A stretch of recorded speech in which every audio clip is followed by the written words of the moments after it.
He lived alone in a desert hangar fixing broken engines that no one cared about anymore. Until one afternoon, a group of strangers brought him a rusted prototype as a joke and unknowingly reignited something he'd buried long ago. But this story isn't about machines. It's about what happens when something, or someone, finally breathes again. Before we begin, if you enjoy heartfelt stories about second chances, quiet resilience, and the beauty of unexpected connections, consider subscribing to the channel. It's a simple way to support this journey and make sure you never miss the next one. Now, let's begin. Poor mechanic took on a junk engine as a joke, but the CEO froze when it ran, smoother than her jet. The desert air shimmered over the tarmac like a hallucination, turning the rusted hangars into ghosts of a busier time. The airport hadn't seen a commercial flight in years, just dust storms, stray coyotes, and the occasional crop duster. But today, a black SUV rolled past the no trespassing sign like it owned the place. Inside the garage, Noah Brennan wiped a thin line of grease off his brow with the back of his wrist. He was hunched over the gutted remains of a 1978 Cessna engine, its insides spilling onto a tarp like metal entrails.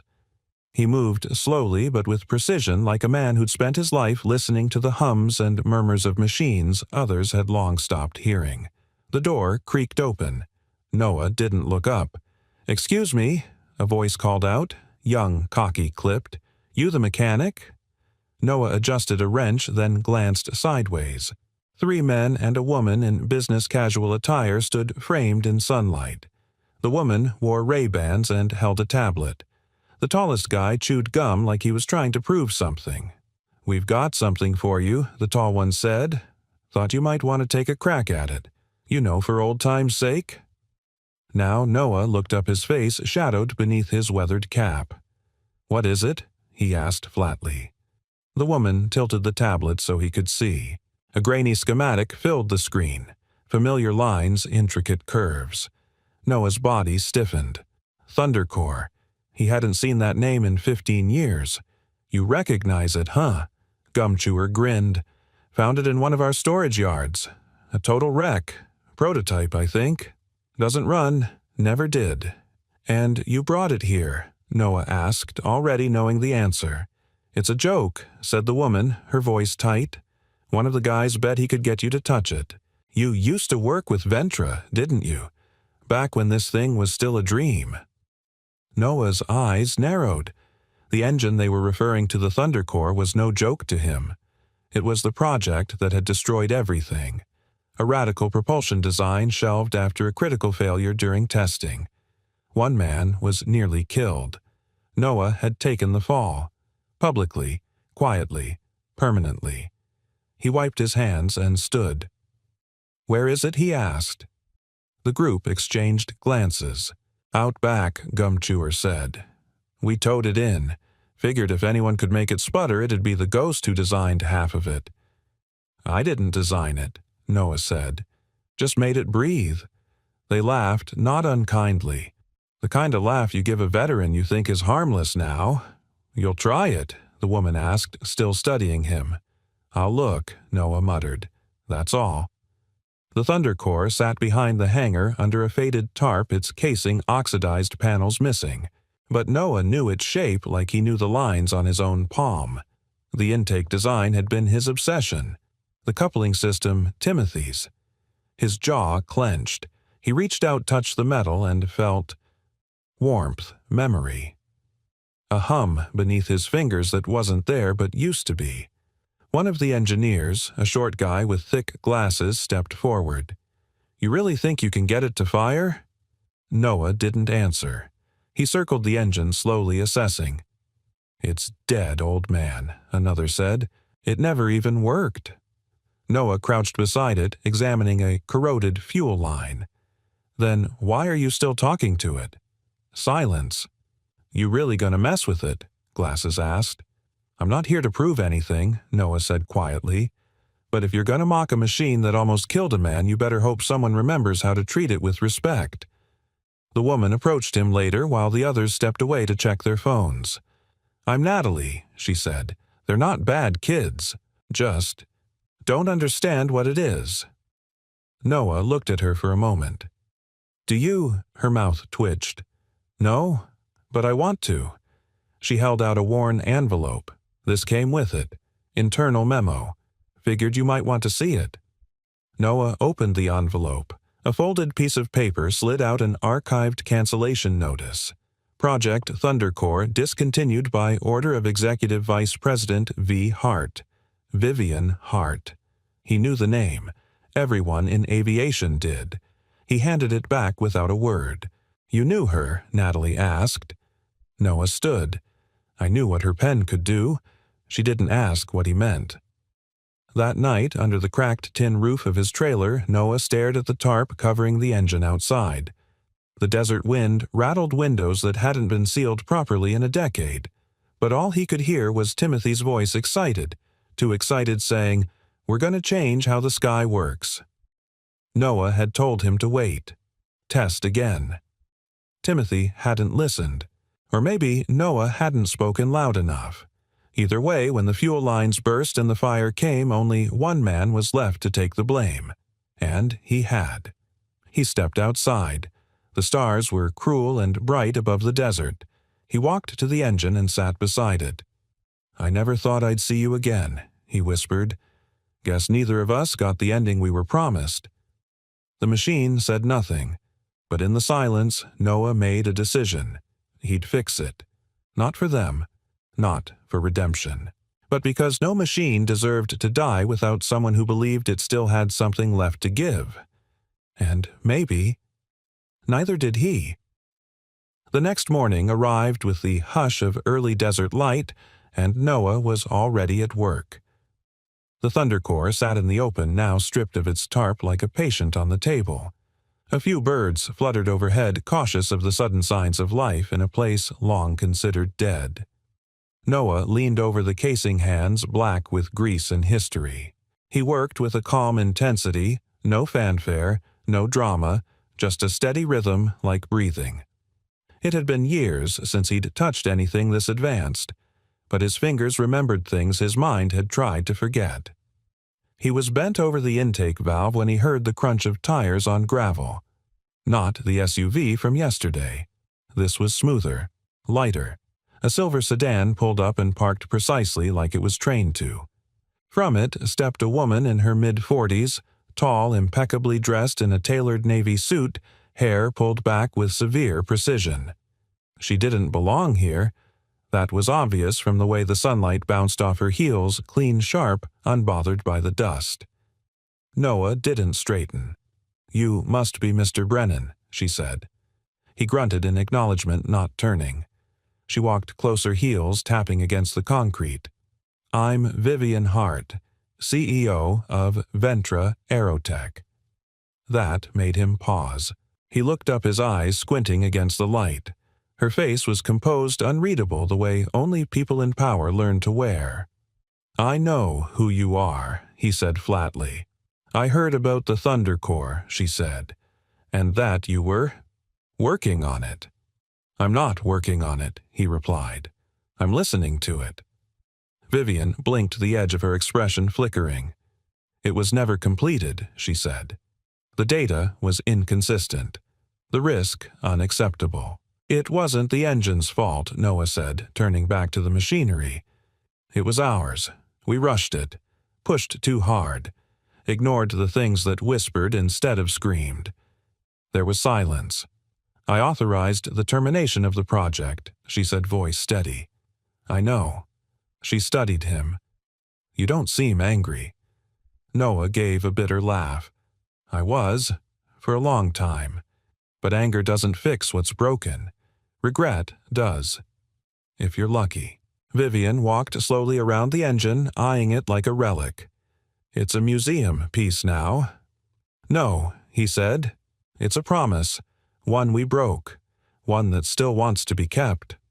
Her eyes fell on a faint serial number etched along the housing, half obscured by grime. This was the third prototype, she murmured. The one that caught fire. "Timothy was flying it," Noah said quietly. Vivian glanced up, surprised by the sudden sharpness in his tone. "I remember the report," she said. He survived.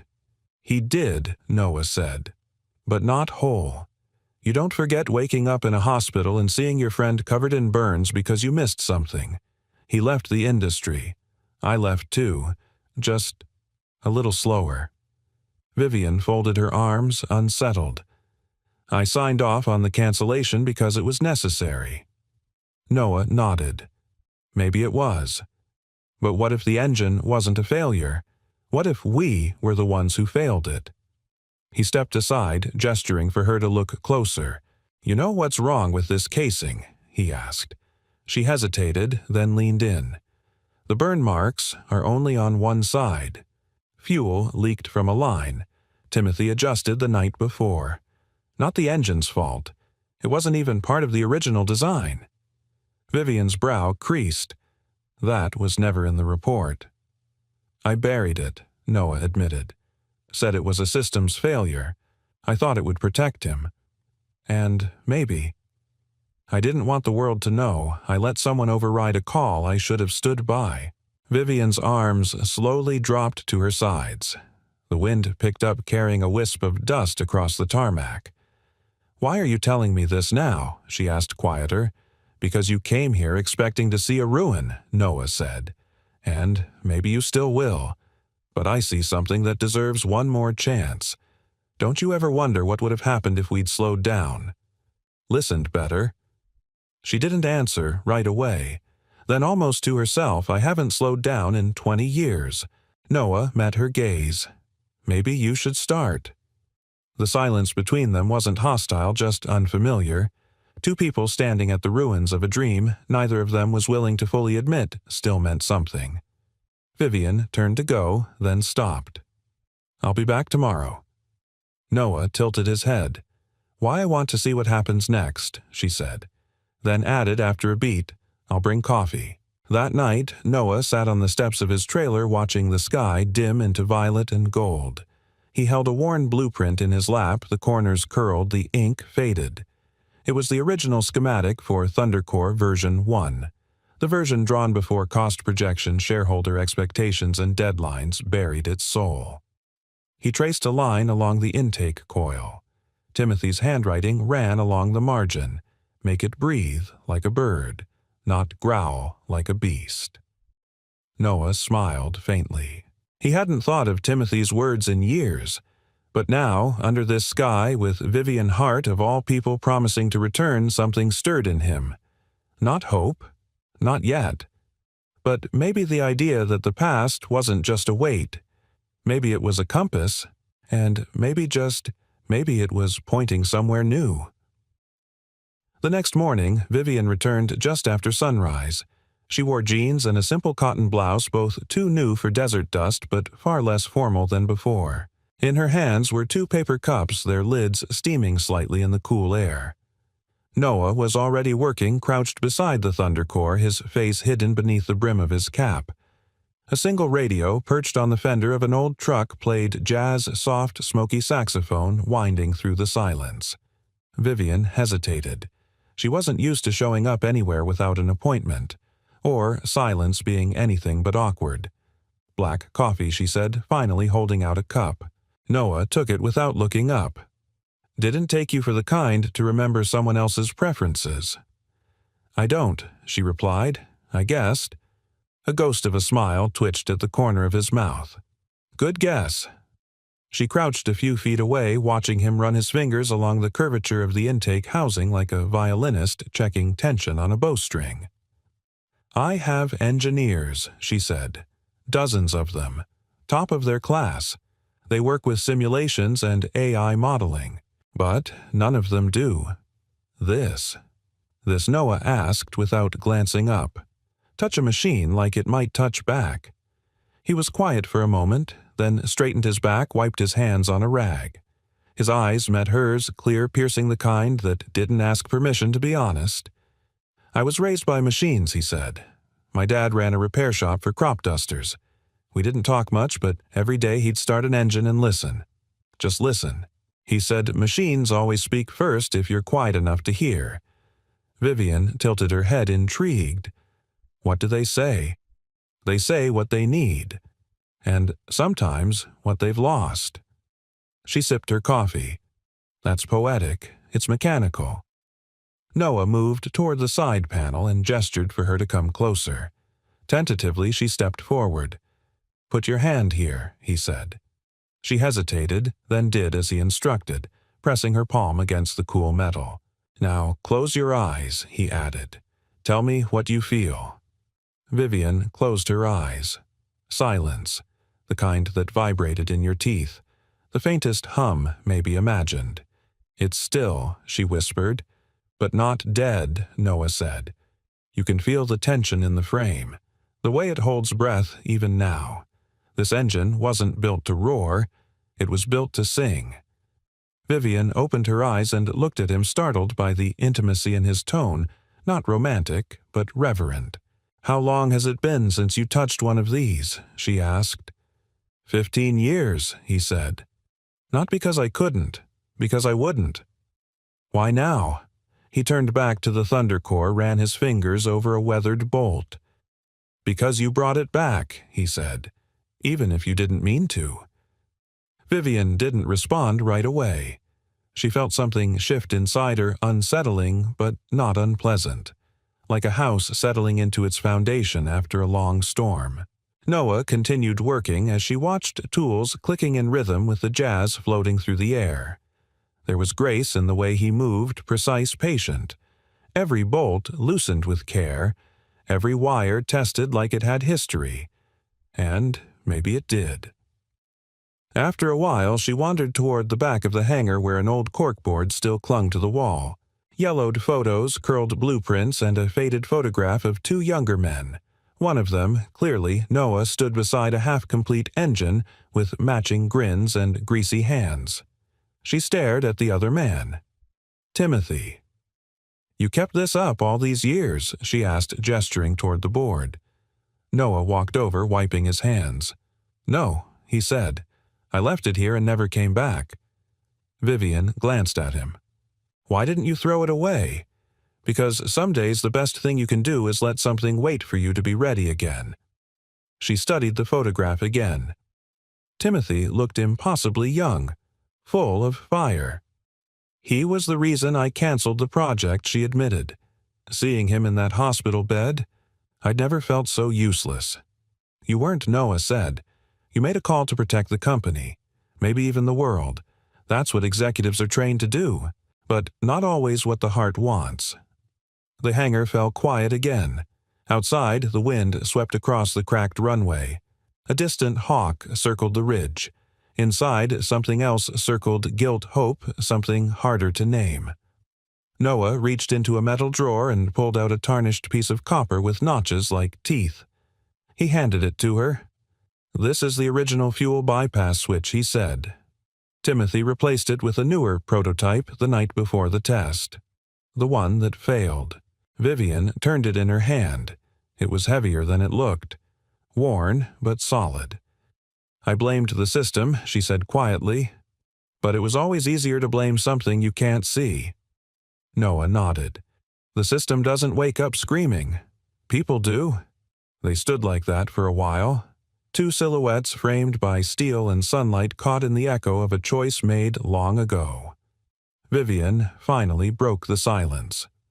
"What happens if you get it running? I let it go," Noah said simply. "This isn't about finishing what we started. It's about finishing what we abandoned." And then he smiled faintly. "Then I'll listen for the next machine calling my name." She looked at him. Really looked, and for the first time in years, Vivian Hart didn't see a project or a timeline or a quarterly report. She saw a man who hadn't lost his purpose, just put it in a drawer until he was brave enough to open it again. And maybe she'd start looking for her drawer too. 3 days passed. Each morning, Vivian showed up just after dawn with 2 cups of coffee, 1 black one with cream. Noah never said which he preferred, but she always gave him the black. He never corrected her. It had become their unspoken ritual. By the 4th day, the Thunder Core no longer looked like a forgotten relic. It sat on a raised mount under full sunlight, scrubbed free of rust and grime, its core panels carefully restored, like a heart waiting for rhythm. Vivian stood beside it now, watching as Noah adjusted a pressure valve with steady hands. A soft breeze stirred the edge of her blouse, and for a moment she forgot the calls she'd missed, the meetings she'd postponed, the world she'd put on pause. "You still haven't asked why I came here," she said. Noah didn't look up. "I figured you'd tell me when you were ready." She took a breath. "A few weeks ago, we were preparing for a company anniversary 25 years. Marketing wanted a nostalgic angle, so they dug through old files. Projects that never launched. Dreams that almost were." He glanced up now, curious. "One of them was this engine," she continued. "I hadn't thought about it in years. Not since—" She trailed off, gaze drifting. "Not since the accident," Noah said softly. She nodded. "I signed the shutdown order that same night. Everyone said it was the right call. Clean. Decisive. I was promoted 6 months later." There was no bitterness in her voice, but no pride either. "I found a folder tucked at the bottom of a scanned archive," she went on. It was labeled Field Annotations, T. Reed. Her eyes lifted to Noah's, and there was a note in the margin of a blueprint. One I didn't remember writing, but the handwriting was mine. Noah raised a brow. "What did it say?" She hesitated, then quoted, "If this works, we won't just change how engines fly, we'll change how people dream." Noah turned fully to her, now resting the wrench on the frame. "I remember that day," he said. "We just finished the intake test. The engine held stable for 12 seconds. You came by to observe. You asked me what I thought," Vivian said, the memory falling into place like dust settling into an old groove. "I said it was reckless." "But your hand trembled when you said it," Noah added. "Not because of fear, because of excitement." A silence bloomed between them, thick-weighted with what could have been. And yet it wasn't painful. Not now.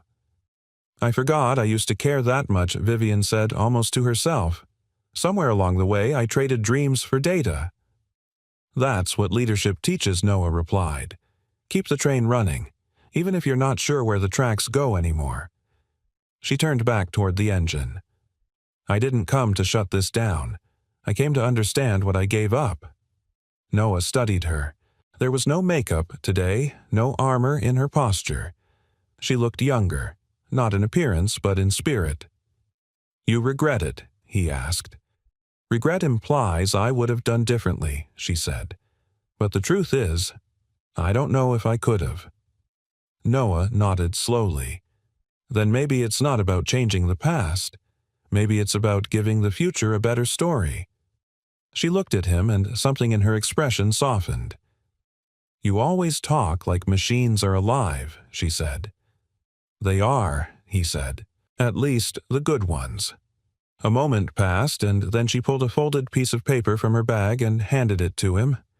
"What's this?" He unfolded it. At the top was the same shutdown order he'd seen years ago, dated, signed by her. At the bottom, in fresh ink, was a single sentence. "This signature stood between you and the sky. Today, I remove it." Beneath it, her initials. V.H. Dated today. Noah stared at the page. He hadn't expected this. Not from her. "I know it's symbolic," she said. "I don't own this engine anymore. But maybe it matters that someone finally said, 'We were wrong.'" Noah folded the page and slid it into the front pocket of his shirt. He said nothing. But she saw the way his shoulders lowered just slightly, as if something heavy had been lifted. Then he turned back to the Thunder Core. "Come here," he said. Vivian stepped forward. "Help me attach this intake housing," he said. "It's awkward to do alone." She hesitated, then took the tool he handed her and knelt beside him. Their arms brushed as they worked, careful, focused, like two people handling something sacred. And in truth, they were. This wasn't just about rebuilding an engine. It was about rewriting a moment in time that had defined them both, and choosing together not to let it define them anymore. When they finished, Vivian stood and wiped her hands. What now? Noah looked up at the engine. Now we make it breathe again. Vivian exhaled long and slow as if preparing herself. No pressure. Right, Noah grinned. Just gravity friction and the ghost of everything we could have been. She smiled, and it was real. Not the polished kind that adorned press releases or boardroom wins, but the quiet kind. The kind that said, I'm still here. I'm still capable of wonder. As the sun dipped low and painted the desert in copper and gold, Noah flipped the main breaker, and the Thunder Core blinked alive for just a moment. Enough to promise. Enough to hope. And for now, that was enough. The wind was picking up again. It swept across the desert airstrip in low, dry waves carrying the scent of sun-warmed metal and something older like memory rising from the dust. Inside the hangar, Noah stood beneath a yellowed skylight. The Thunder Core's housing now fully resealed, its spine reconnected. He ran a cloth along the copper, tubing his motions, slow, almost reverent. Every turn of the wrench, every tightening of a bolt felt like stitching closed a wound he hadn't known was still open. And above the hum of quiet progress, a voice echoed in his mind. We're gonna change how the sky works. Timothy's voice. Still young, still believing. Noah paused, resting both hands on the engine. The blueprint was open on a nearby table, version 1. The original schematic. Lines faded by time, but the intentions were clear. He'd kept it all these years folded between stacks of forgotten designs. Not for reference, but because it had felt like the last honest thing he'd ever drawn. Vivian entered quietly, holding 2 bottles of water and a sandwich wrapped in paper. I figured coffee wasn't enough if you're skipping lunch, she said, walking toward the workbench. Noah offered a nod of thanks, taking the bottle. You always this generous to men who talk to engines, only the ones who talk back, she said with a hint of a smile. She set the sandwich down and studied the blueprint. This is the original, isn't it? Yeah, he replied. The one we believed in before funding / the timeline before marketing wanted it press ready in 6 months before. We all stopped listening to the machine. Vivian leaned closer, tracing a penciled margin note with her finger. Revise intake path to reduce oxygen surge dated 2 days before the accident. That was Timothy's idea, Noah said softly. He made the call. I told him to wait. But he wanted to impress you. Vivian blinked. Me? He thought you were the only person in the building who really understood what we were doing, he said. He used to call you the quiet flame. Said you didn't say much, but you paid attention. She laughed gently, unexpectedly. That's not how people talk about me now. That's not how you let them. The words hung in the air, and for a moment Noah wished he could pull them back. But Vivian didn't flinch. She sat down beside the blueprint, folding her hands in her lap. You're right, she said after a long pause. I stopped letting people see that side of me. The one that dreams. Noah watched her quietly, surprised by the honesty. When I was a girl, she continued, I used to sneak into my grandfather's barn. He had this old Piper Cub he never flew anymore, but I'd sit inside it and pretend I was crossing oceans.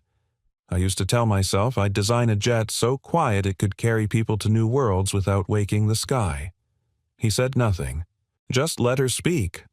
But then MIT came, and internships, and boardrooms, and suddenly the girl in the Piper Cub wasn't invited anymore. She gave a small, dry smile. And I got really good at pretending she never existed.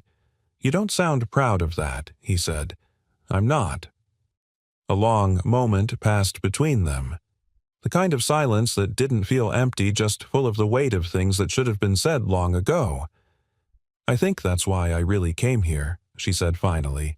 Not just for the engine. I wanted to know if there was still something inside me that hadn't calcified. There is, Noah said simply. She turned to him, almost startled. You wouldn't be here if there wasn't, he added. You could have signed it off again. Buried it twice. She reached for the edge of the blueprint and folded it carefully, then gently placed it into his hands. Then, let's see if it still breathes. That night, after Vivian had gone, Noah pulled out a storage box he hadn't touched in years.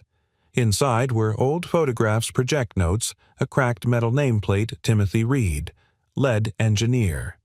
He held the nameplate for a long time. Then he picked up a cassette tape, worn at the edges, labeled in faint red ink Thundercore test notes, April 4th.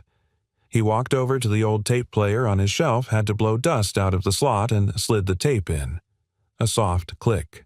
Then Timothy's voice, young and excited. Test log 87. We've modified the surge dampeners with Noah's revised bracket. Intake's holding better.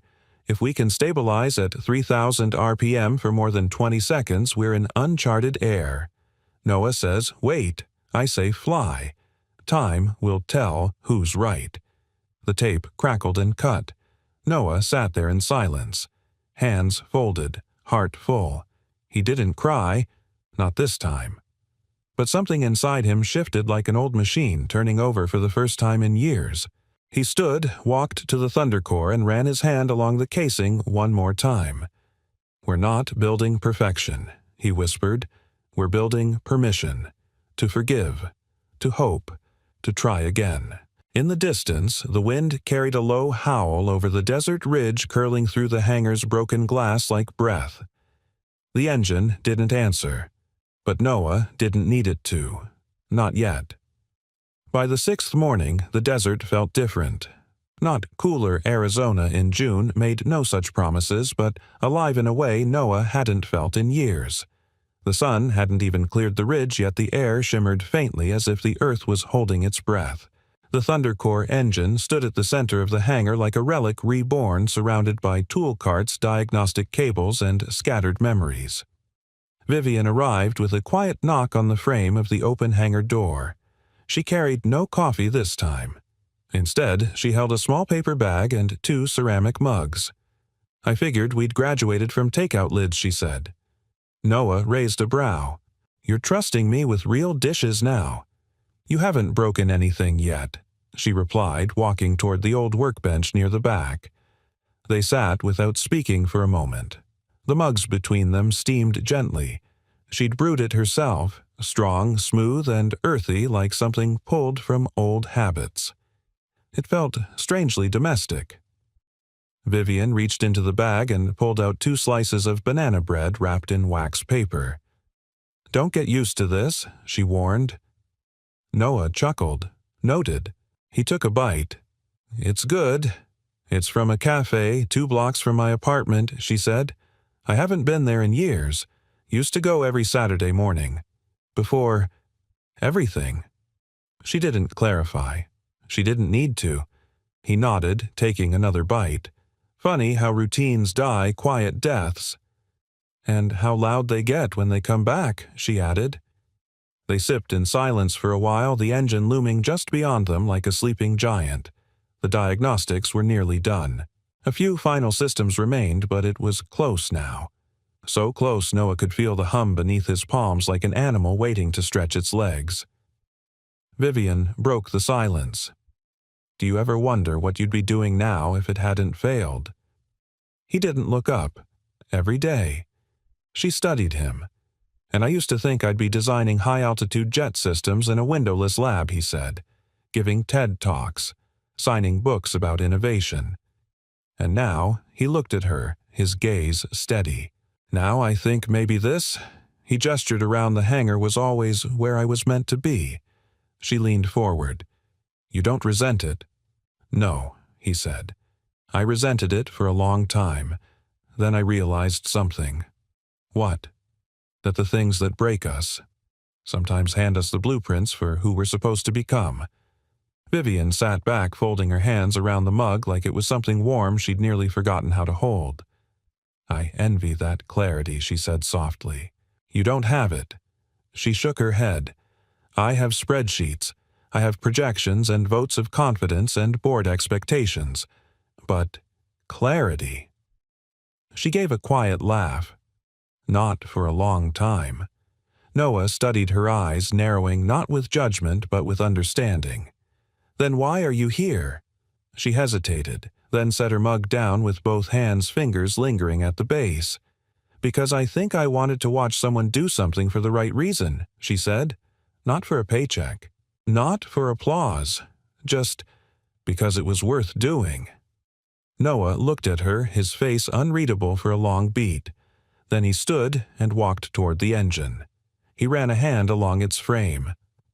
"Come here," he said. Vivian joined him. He pointed to a small copper junction near the intake assembly. "You see that groove?" She nodded. "It's not supposed to be there," he said, "but I left it in on purpose. It creates a micro-disruption in flow, reduces pressure surge at low altitude. The engineers said it was inefficient. But I tested it over and over. It worked, and you kept it." "I fought for it," he said, "because the data didn't matter. The feeling did. The engine felt steadier. And sometimes that's enough." Vivian reached out and touched the groove. Her fingers lingered. "That's not in the official notes." "No," he said. "Some things don't belong in reports." She turned to him. "Like this." His brow creased. "What do you mean?" "This whole thing," she said. "Us. Here. Rebuilding something that should have died years ago." Noah was silent. Then he said, "It didn't die. It just waited."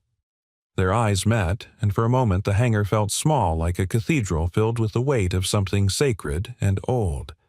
Not romance. Not yet. But something undeniable.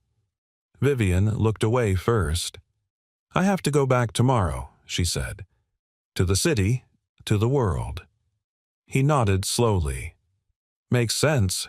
She reached into her bag and pulled out a folded piece of paper. "But I don't want this to end unfinished." He unfolded it. It was a hand-drawn diagram, a redesign of the stabilization system they'd once debated. Her annotations, neat and bold, ran along the margins. "You did this?" She nodded. "Last night. I couldn't sleep. I just started sketching." Noah studied the lines, then looked up at her, a quiet smile forming. "Welcome back," he said. Her eyes shimmered. "I wasn't sure I still had it." "You never lost it," he said. "You just stopped believing it mattered." Outside, a breeze kicked up again, rattling the tin roof and scattering a few pages from the workbench.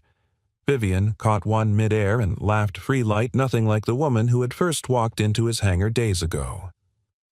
"I'll see you tomorrow," she said. "You sure I'm not finished listening?" she replied. And with that, she turned and walked toward the sunlit doorway. Noah watched her go, the echo of her voice still dancing between the metal walls. For the first time in years, the silence didn't feel empty. It felt like a beginning. The desert was still.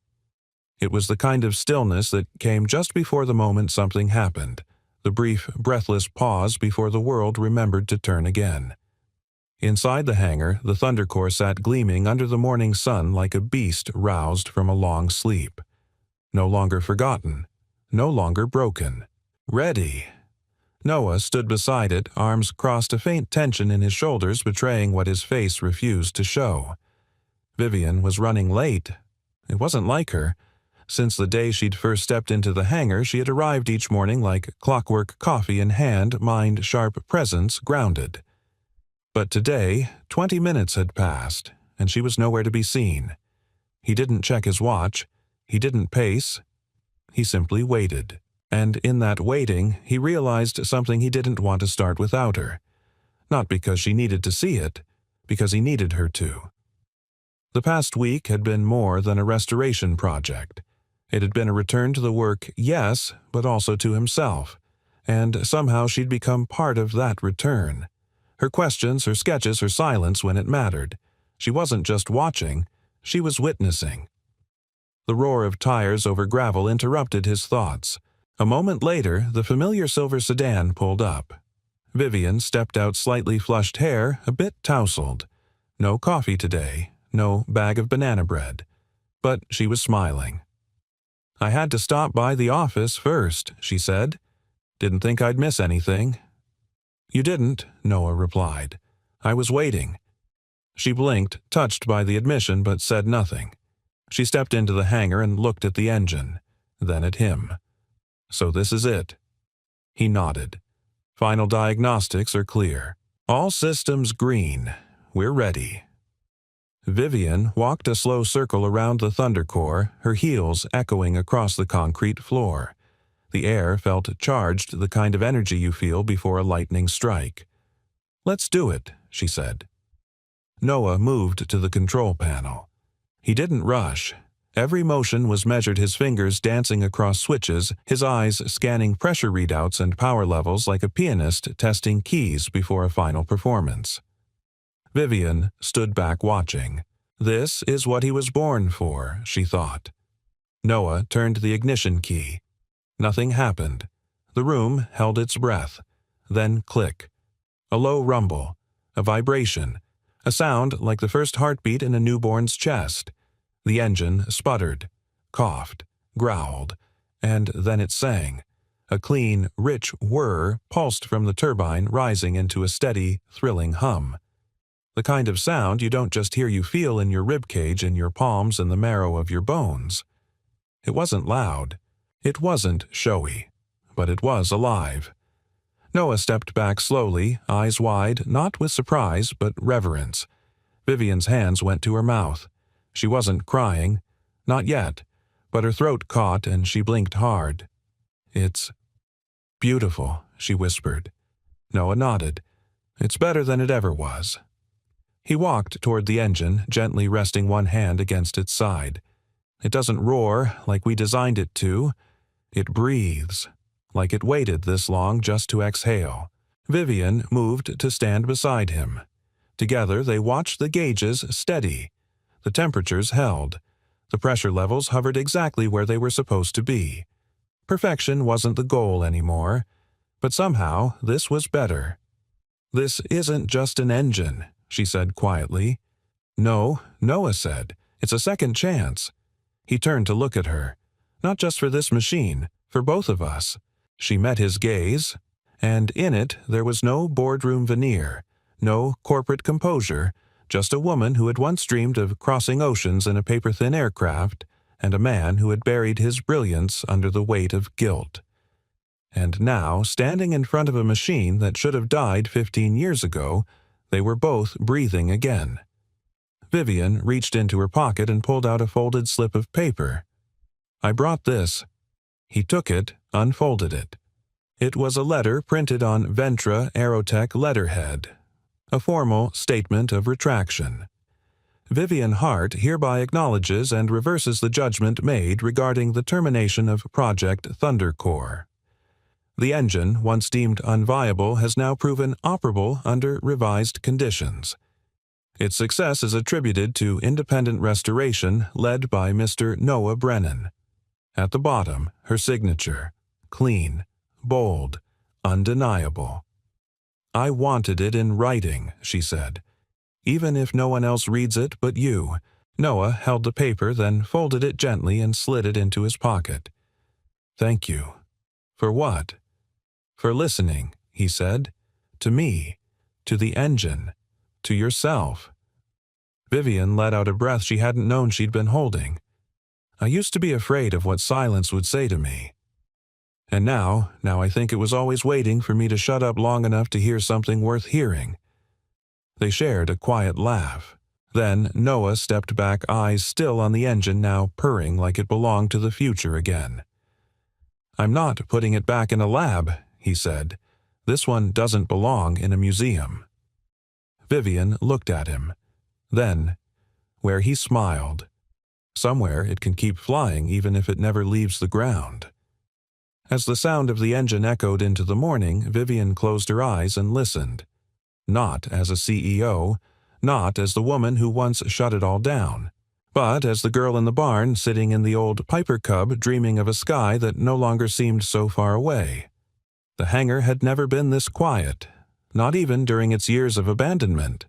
The engine had been shut down, systems powered off, but the space remained full charged with something unspoken. As if the Thunder Core, even in silence, had left a vibration in the air, a hum that reached into the walls, the floor, their skin. Noah sat at the workbench, staring down at the folded retraction letter. It rested beside his old blueprint and Timothy's cracked nameplate like fragments of two lives trying to merge into one whole story.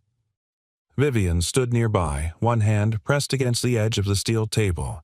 Her knuckles were pale, her jaw tight. "I wasn't going to tell you," she said. Noah looked up slowly. He said nothing, just waited.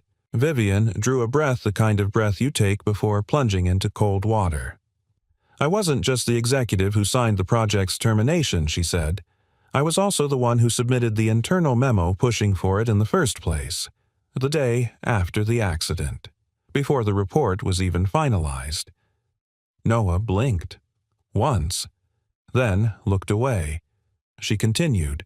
"I didn't know about Timothy's modifications. I didn't know he'd changed the fuel system on his own. But that didn't matter to the board.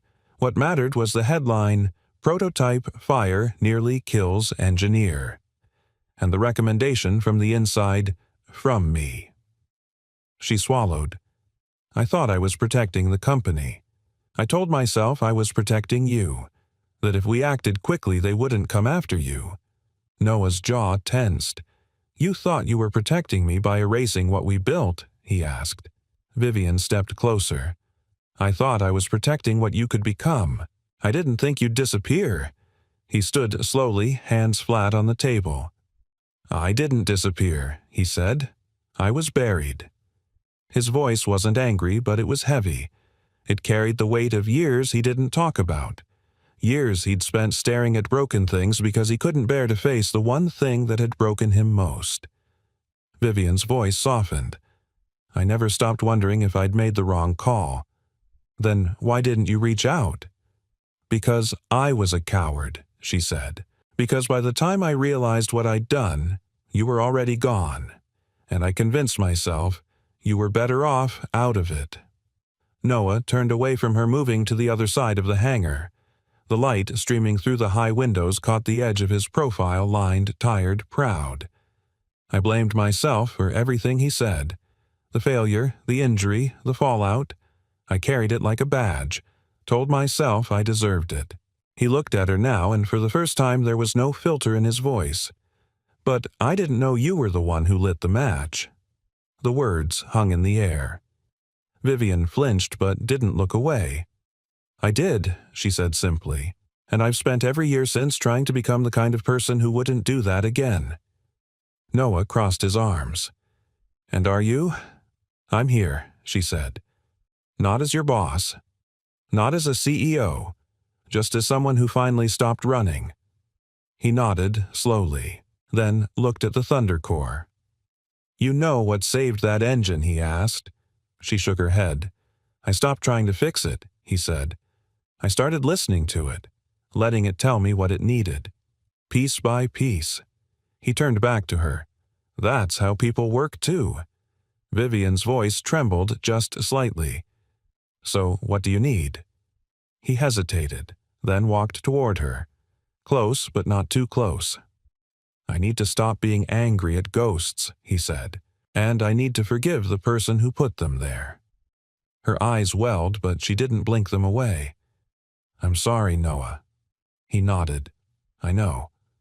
A long silence passed. The kind of silence that didn't need filling. It did its work just by being shared. Finally, Noah exhaled and turned back to the bench. He picked up a small round component, an old part from the engine's early days. He held it in both hands, turning it thoughtfully. "Do you remember when Timothy said we should name the engine?" Vivian smiled faintly. "I told him it was too sentimental. He wanted to call it Whisperbird. Said it didn't roar like a jet. It sang like something born to glide." She stepped beside him. "I like that." Noah set the part down. "Me too." He looked over at her, and for the first time in years his eyes held no weight, no guardedness, just presence. "You ever think about what happens after this?" he asked. She raised an eyebrow. "After the engine, after we finally let go of the things we thought we had to carry." Vivian nodded slowly. "I think maybe we stop surviving and start living." He chuckled. "That sounds dangerously hopeful." "Yeah," she said with a warm smile. doesn't it?" They stood there as the late afternoon sun slanted through the hangar. The light turned golden, catching motes of dust that drifted like soft sparks in the air. Two people, two pasts, one unfinished beginning, and the first breath of something neither had allowed themselves to imagine until now. Not redemption, not yet, but reconciliation. And that was a start. The sky turned lavender over the desert and the hangar door creaked open to let in the dusk. It had been a quiet day, no test runs, no tools clanging, no technical debates. Just Noah working alone, adjusting a few last components on the Thunder Core, not because he had to, but because it felt like saying goodbye properly. Vivian hadn't come that morning. There'd been no coffee, no conversation, no soft laughter echoing between metal walls. And somehow that absence echoed louder than any misfire the engine had ever given. He didn't try to call her. He wasn't even sure if he'd memorized her number. Instead, he moved slowly around the engine, tightening and inspecting not out of need, but reverence.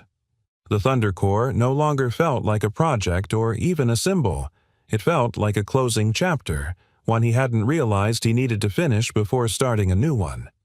By sundown, he'd swept the floor, wiped down the workbench, and folded the original blueprint carefully into a large manila envelope. The nameplate reading T. Reed rested atop it, polished for the first time in 15 years. He wrapped a thin leather cord around the envelope, then paused. A shadow crossed the door. Vivian. She didn't speak as she entered, dressed casually, hair wind-tousled.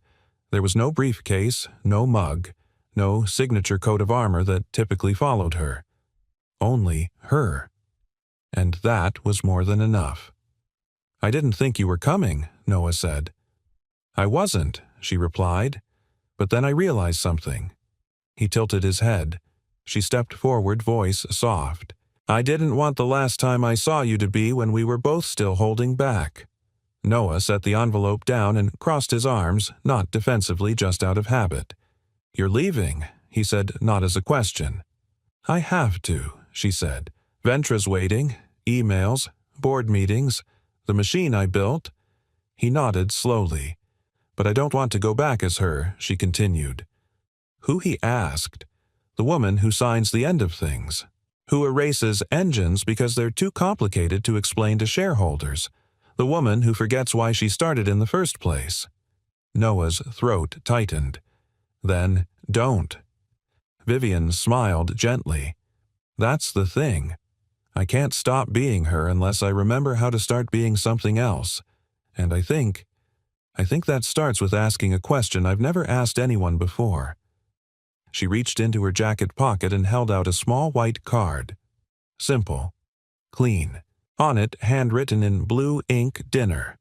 No agenda, no plans. Just two people who need to stop pretending they don't want more than closure. Below, a restaurant name. A time. A signature. V. Noah didn't take it right away. He studied her face, and what he saw there stopped him. Not desperation, not apology, hope, the quiet kind. The kind that's more terrifying than longing because it dares you to believe again. "You sure?" he asked. "I'm not," she said, "but I'm showing up anyway." Noah took the card, folded it once, slipped it into his shirt pocket without a word. Vivian stepped back, letting her gaze fall on the engine one more time. "I used to think progress meant never looking back," she said. "Now I think maybe it means choosing what to carry forward." He looked at her. "What would you carry?" She met his eyes without flinching. "You." A beat of silence. Then she nodded, turned, and walked out. No fanfare, no dramatic exit. Just a door swinging closed and the faint scent of her perfume lingering in the air, jasmine and something electric like a storm waiting to happen. Noah stood there long after she left. He listened, not to the wind, not to the creak of steel, but to the beat in his own chest. Slow, certain, alive. He walked over to the Thunder Core, rested a hand on its side, and smiled. "You did what you were meant to do," he said. "You waited. Then he turned off the lights, locked the hangar behind him, and stepped into the desert night with a folded card pressed to his heart like the start of a new flight plan. The restaurant was tucked into the edge of a small air park on the outskirts of Phoenix, half patio, half hangar-turned bistro, where old pilots like to eat with their backs to the wall and their eyes on the sky. From the outside, it looked like nothing special. But inside, under string lights and ceiling fans that creaked in rhythm with the evening breeze, it was a place made for quiet beginnings. Noah arrived 5 minutes early. He didn't wear a suit, just a clean collared shirt, the sleeves rolled to his elbows, and the same worn boots that had walked miles through his past. His hands were scrubbed, his stubble trimmed, but nothing about him looked polished. He looked exactly like himself, and that somehow felt right. The hostess pointed him toward the back patio where a table had been reserved next to the open view of the small runway. A single candle flickered in a glass jar. Beyond it, the horizon stretched in pale blue, fading to silver, a soft desert dusk waiting to fall. He sat, then waited, but only for a moment. Vivian arrived with the wind. She wore a pale blue dress, not flashy, not corporate, just simple flowing and so profoundly her that Noah's breath caught when he saw her. Her hair was down. No laptop, no tablet, no disguise, just her. "Hi," she said. "Hey," he replied. It was almost laughable how small those words were and how big they felt. She sat across from him. No shield, no preamble. The silence was comfortable. A waitress appeared, took their order, and disappeared just as quickly, sensing what so few people could. This was not a first date, but the quiet reunion of two stories that had diverged too soon. Vivian leaned back in her chair and looked at the sky. "I used to come here with my father," she said. "He loved watching the planes take off. Even after he stopped flying, he'd sit here with a cup of coffee and just watch." Noah followed her gaze. A Cessna taxied slowly across the tarmac, then lifted into the sky like it had somewhere important to be. "He sounds like someone I would have liked," Noah said. "You would have," she replied. "He believed in engines the way you do, not just as machines, but as stories in motion." A beat passed. Then she added more softly, "He also believed in second chances." Noah smiled faintly. "Smart man." She looked back at him. "He would have liked you." The food arrived, and for a few minutes conversation drifted to small things, music, books, the absurdity of pre-packaged airline peanuts. They laughed, not because they had to, but because it felt good to. They shared a bottle of wine. Not to celebrate, but to mark the moment. Somewhere during the meal, Vivian grew quiet. Not withdrawn, just thoughtful. "I've been offered a promotion," she said finally. Noah set down his fork. "Good for you." She gave a half smile. It would mean moving to D.C., more press, more politics, less of everything else. "Are you going to take it?" She didn't answer right away. "I used to think ambition was the only fuel worth chasing," she said. "But then I met a man who brought an engine back to life, not because anyone asked him to, but because it needed to live." She looked at him, eyes soft. "And I realized I don't want to keep building things just to watch them crash." Noah didn't say anything. He let her sit with her own words the way she'd learned to let silence speak first. Then she reached into her purse and pulled out a small envelope. She slid it across the table to him. "What's this A grant?" she said. "Private. Quiet. No strings. Enough to fund a small workshop, or a scholarship, or whatever you want it to be." He opened it, read the short letter inside. His name, the amount, the phrase for restoring more than an engine. He folded it slowly, his fingers lingering on the edge. "You didn't have to do this." "I know," she said, "but I wanted to." He looked at her not with gratitude, but with the kind of respect that only grows from shared scars. "Thank you," he said simply. They sat in silence for a long moment, the candle flickering between them, the night folding itself around the edge of the sky. Then Vivian said, "You know, there's a small aircraft museum 2 miles from here. They've got a restoration hangar, and they're always short on hands." Noah raised an eyebrow. Are you offering me a job? She smirked. I'm offering you a place to land. Or take off, depending on the day. He chuckled. That sounds like a dangerous amount of freedom. She tilted her head. Would you consider it? Noah looked out at the runway, then back at her. I'd consider anything he said if it meant hearing you say that again. She blushed. Actually blushed. And it wasn't lost on him that for a woman who commanded boardrooms with fire in her spine, this moment, this vulnerable, real moment, was more powerful than any speech she'd ever given. The stars began to appear above them one by one. Neither of them moved to leave. There were no declarations, no promises, just the steady growing certainty of two people who had learned finally that healing wasn't a return to what was, but the creation of something new, something earned. As a jet roared overhead on final approach somewhere in the distance, Vivian reached across the table and took his hand. No agenda, no plan, just permission to begin. A month had passed since the Thunder Corps whispered its song to the world again. The hangar, once weather-beaten and forgotten, now stood quiet but dignified, its rusted walls, patched windows replaced floor swept clean of dust and memory. It wasn't a museum. It wasn't a workshop either. It was something in between, a place where old things came to breathe again. On one wall hung a framed schematic, Thunder Corps, version 1.0. Next to it, the retraction letter signed in blue ink. Beneath them sat Timothy's nameplate, polished and anchored to a piece of salvaged fuselage. Visitors came from time to time. Engineers, students, pilots who had heard whispers of the engine that never gave up, but mostly it was quiet, peaceful, intentional. Noah stood at the center of it all, wiping his hands with a shop towel. He had a new routine now, part restoration, part mentorship.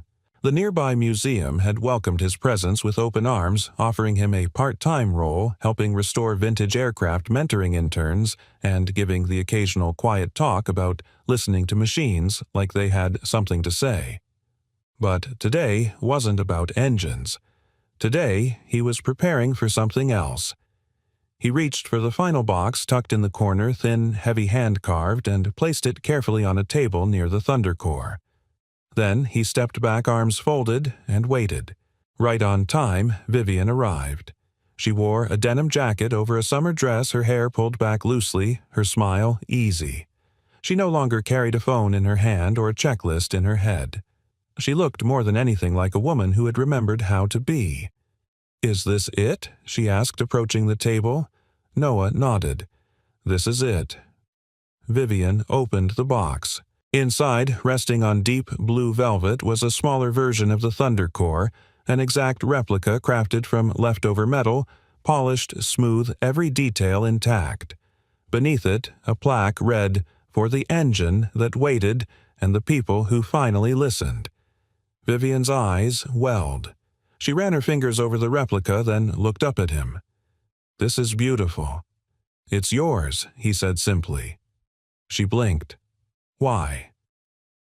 "Because I needed to let it go," he replied, "and I needed to give it to someone who helped me remember why it ever mattered." She closed the box gently and stood in silence for a long moment. Then she said, "I turned down the promotion."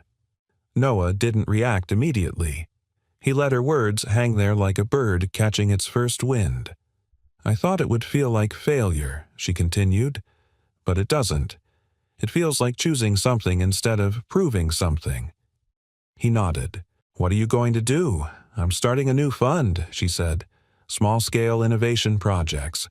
Things that got lost in bureaucracy or fear. I'm calling it Second Flight." Noah smiled. "You've got a name for everything, don't you? Only the things I want to keep." She stepped closer. "And I'd like to keep seeing you," she said, voice softer now. "If you'd want that." Noah looked at her eyes crinkling at the edges. "I do." It was that simple. No grand kiss, no cinematic music, just two people standing in a space they'd both once abandoned, now choosing not to abandon each other. Outside, the sky shifted from pale blue to golden peach. The wind picked up slightly, teasing the edge of Vivian's jacket. A soft roar echoed from the runway nearby, one of the old planes starting up for a weekend ride. "I still think about Timothy," Noah said. "Sometimes I wonder what he'd say if he were here." Vivian looked out at the sky. "I think he'd say, 'You finished what you started,' and then went further." Noah nodded. "Maybe he'd be proud." "I know he would," she said. "And I think—" He waited too. They stood together watching as the old plane lifted into the air, its wings catching the light just right, casting a long shadow over the sand before soaring out of view. A few children ran by outside the hangar, one of them shouting, "Look, that one's flying." Vivian smiled. "Still magic, isn't it?" Noah looked at her. "It always was. We just forgot." She slipped her hand into his. No hesitation, no agenda. Just warmth. Just now.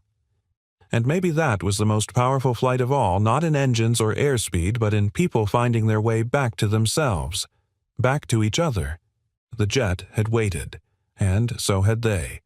Now finally, everything could fly again. We'd love to hear from you. Where in the world are you watching from? Let us know in the comments below. Your stories and thoughts truly make this community special. And if this story touched your heart, consider subscribing to the channel. It helps us keep sharing these meaningful journeys with more people who need a little light in their day. Thank you so much for watching. Until next time, take care and keep believing in second chances.